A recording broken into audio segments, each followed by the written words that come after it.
My name is Valerie Cooper, and I'm a prosthodontist in Dayton, Ohio. In the past, with National Prosthodontics Awareness Week, I started out by making dentures conventionally. And it required that I have volunteer laboratory technicians, volunteer prosthodontists, students.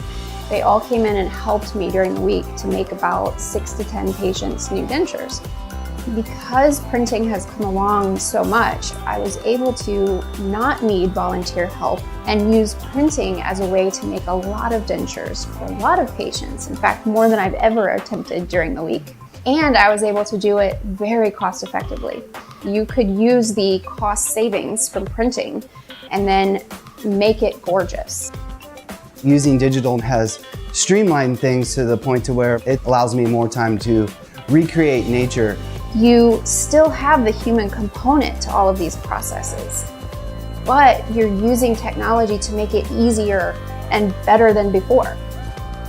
So I became greatly interested in finding a way to have printing be able to help people who don't have access to have conventional denture made. It can potentially be a possibly life-saving medical device. We can use EnvisionTEC machines to help us jump forward and produce more units and even add more detail to them. So we need to embrace this brand new technology.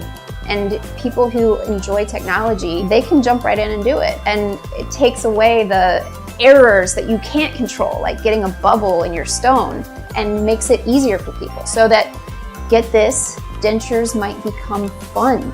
Not just for patients to have them made, it would be like a shopping experience. It's going to be fun for the clinicians, for the staff, and for technicians.